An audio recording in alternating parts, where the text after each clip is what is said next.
कृष्णा, कैसे हैं आप सब। मेरे YouTube चैनल में आपका स्वागत है। षष्ठ स्कंद 15वां अध्याय, चित्रकेतु को अंगिरा और नारद जी का उपदेश। श्री सुखदेव जी कहते हैं, परीक्षित, राजा चित्रकेतु शोकग्रस्त होकर मुर्दे के समान अपने मृत पुत्र के पास ही पड़े हुए थे। अब महर्षि अंगिरा और देवर्षि नारद उन्हें सुंदर सुंदर उक्तियों से समझाने लगे।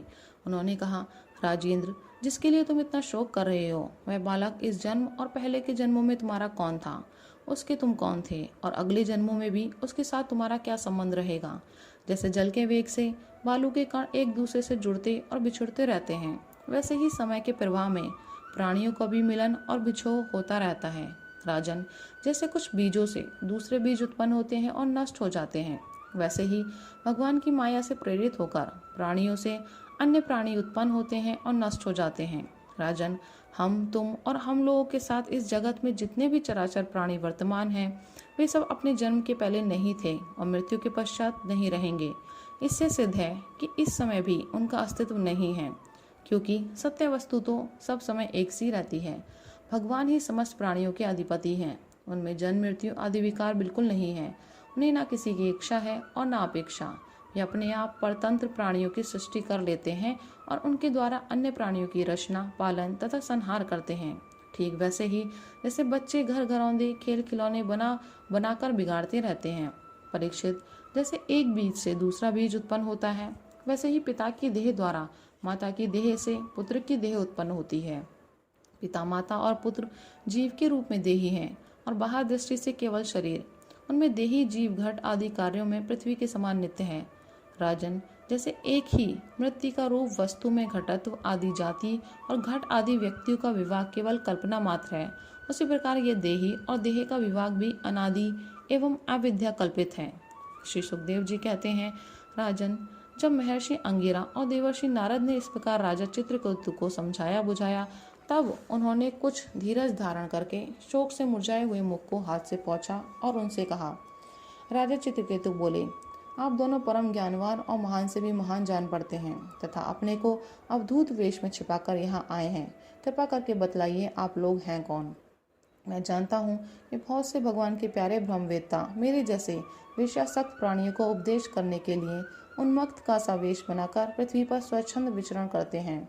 सनत कुमार, नारद, ऋभु, अंगिरा, देवल, असित, अपांतरतम, व्यास, मार्कंडे, गौतम, वशिष्ठ, भगवान परशुराम, कपिल देव, शुकदेव, दुर्वासा, याज्ञवल्क्य, जातुकर्ण, आरुणि, रोमश, च्यवन, दत्तात्रेय, आसुरी, पतंजलि, वेदशिरा, बोध्यमुनि, पंचशिरा, हिरण्यनाभ, कौशल्य, श्रुतदेव और ऋतध्वज, ये सब तथा दूसरे सिद्धेश्वर ऋषि मुनि ज्ञानदान करने के लिए पृथ्वी पर विचरते रहते हैं।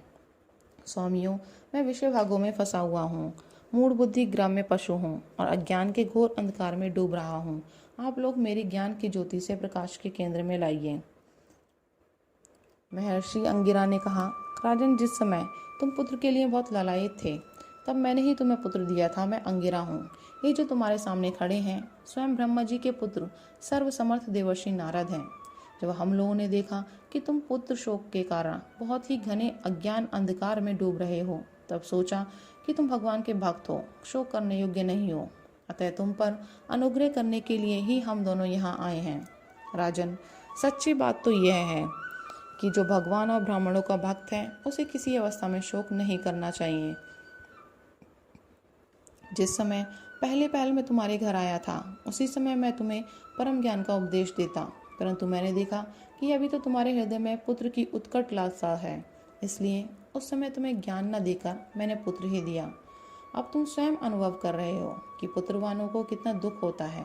यही बात स्त्री, घर, धन, विविध प्रकार के ऐश्वर्य, संपत्तियां, शब्द, रूप, रस आदि विषय, राज्य वैभव, पृथ्वी, राज्य, सेना, खजाना, सेवक, अमात्य, सगे संबंधी, इष्ट मित्र सबके लिए हैं, क्योंकि ये सबके सब अनित्य हैं। शूरसेन, अतएव ये सभी शोक, मोह, भय और दुख के कारण हैं। मन के खेल खिलौने हैं, सर्वथा कल्पित और मिथ्या हैं, क्योंकि ये ना होने पर भी दिखाई पड़ रहे हैं। यही कारण है कि एक क्षण देखने पर भी दूसरे क्षण लुप्त हो जाते हैं। ये गंधर्व नगर स्वप्न, जादू और मनोरथ की वस्तुओं के समान सर्वथा असत्य है। जो लोग कर्म वासनाओं से प्रेरित होकर विषयों का चिंतन करते रहते हैं, उन्हीं का मन अनेक प्रकार के कर्मों की सृष्टि करता है। जीवात्मा का यह देह जो पंचभूत, ज्ञानेंद्रिय और कर्मेंद्रियों का संघात है, जीव को विविध प्रकार के क्लेश और संताप देने वाली कही जाती है। इसलिए तुम अपने मन को विषयों में भटकने से रोककर शांत करो, स्वस्थ करो और फिर उस मन के द्वारा अपने वास्तविक स्वरूप का विचार करो तथा इस द्वैत भ्रम में नित्यत्व की बुद्धि छोड़कर परम शांति स्वरूप परमात्मा में स्थित हो जाओ। देवर्षि नारद ने कहा, राजन, तुम एकाग्र चित्र से मुझे ये मंत्रोपनिषद ग्रहण करो। इसे धारण करने से 7 रात में ही तुम्हें भगवान संकर्षण का दर्शन होगा। नरेंद्र, प्राचीन काल में भगवान शंकर आदि ने श्री संकर्षण देव के ही चरण कमलों का आश्रय लिया था। इससे उन्होंने द्वैत भ्रम का परित्याग कर दिया और उनकी उस महिमा को प्राप्त हुए जिससे बढ़कर तो कोई और है ही नहीं, समान भी नहीं है। तुम भी बहुत शीघ्र ही भगवान के उसी परम पद को प्राप्त कर लोगे। हरे कृष्णा।